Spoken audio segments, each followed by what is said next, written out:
In the previous video, we traded for Michael Carter-Williams, and in this video, he's going to make his debut. Without further ado, let's get to it. Tonight, we'll see the Charlotte Hornets playing against the Los Angeles Lakers at Staples Center.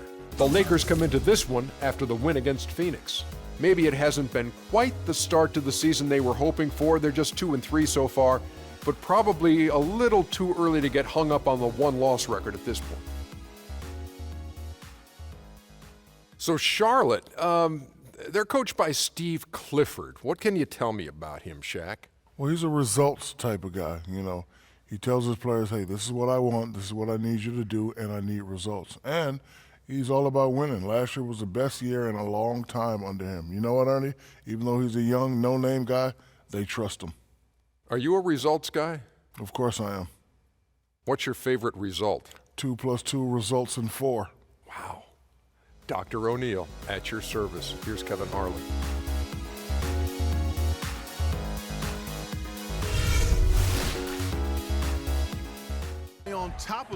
So since this is Michael Carter-Williams' first game with us, I elected to bring him off of the bench. I also paid attention to a lot of what you guys were saying and switched the camera angle to a broadcast camera angle.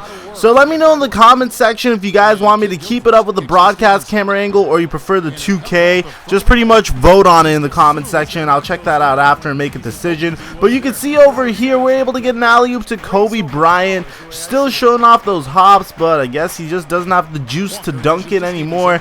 So the Charlotte Hornets are a much more improved team. Their jerseys are much nicer all in general, so that made this game kind of a better treat. I'm also experimenting with some plays, you guys, because I really need to figure out what works. I don't really want to be overly dependent on the pick and roll and isolations, because that's what we did in the Mike Brown era, and the Mike Brown era yielded Mike Brown results pretty much. So you can see we're going down the other way, and look at this play right here.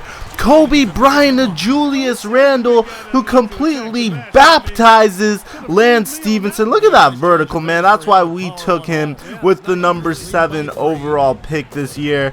So you can see Michael Carter-Williams is going to check in, and this is the future of the Lakers, you guys. The Julius Randle, Michael Carter-Williams pick and roll. You're going to see it a lot in this series. And honestly, I am very excited because we finally have a couple of pieces to build around. Michael Carter-Williams and Julius Randle are going to be around for a long time, you guys. I have a feeling about it. So you can see we're going to bring back Michael Carter-Williams again, and he's going to do another screen and roll, except with Ed Davis giving him an alley-oop. And afterwards, man, the goal is to feed Julius Randle the ball as much as possible. His training minutes are really high because I want him to develop. I also elected to play Jordan Clarkson much less minutes so I could up his training intensity all the way, because I have a lot of faith in his development ability. But let me know, you guys, if there's any more under-the-radar players I should trade for. I have been getting a couple of cheesy trades, like I got to trade Jordan Hill for Nerlens Noel.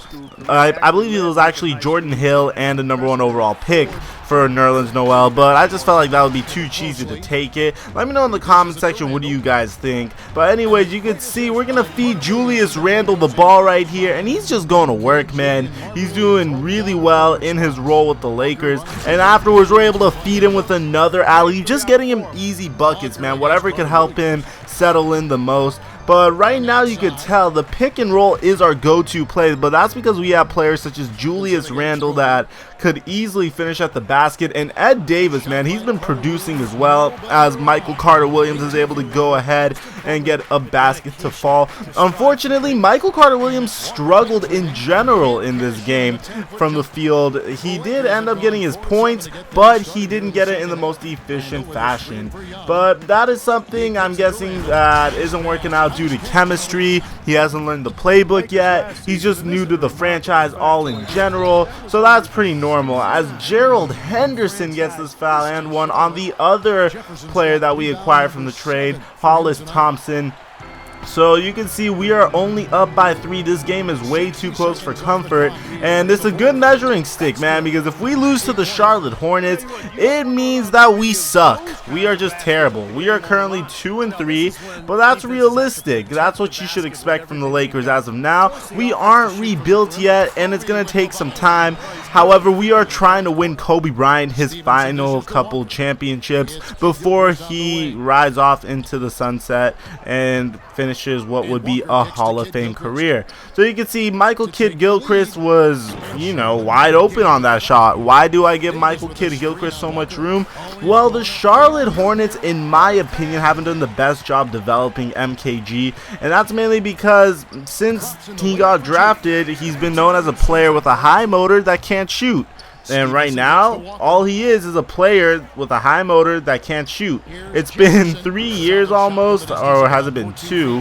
And that's been the case, man, and time's running out for him, because if he doesn't develop quickly, he's just going to be a player that's, you know, a really solid player to have on your team, defensively and very high energy, but all I see him as is pretty much a bench player or a role player, and I don't want that to happen because, you know, he has a lot of potential. But over here you can see we're going to get a steal. Julius Randle spinning in the paint with a nice contested layup. This guy is a bull, man. Literally, that's the description of Julius Randle. We are down by 3. You can see Kobe Bryant's going to go hit him with the West LA fade away.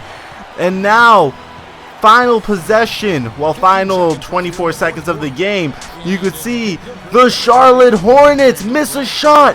We have 8 seconds left. You know who this ball's going to? Kobe Bryant, the Mamba, coming down the other end. He takes a shot, no good. Jordan Hill with the rebound, but that's no good either.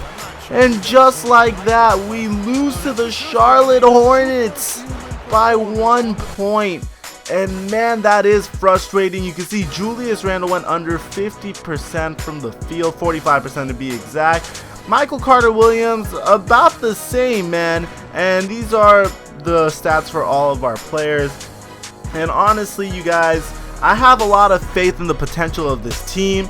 However, we are still very young and we are still establishing the chemistry, but the future is looking very bright for our organization. If you enjoy this video, leave a like and subscribe for daily MyGM videos, you guys. Besides that, I'm your boy, The Flight Mike, and I'm out.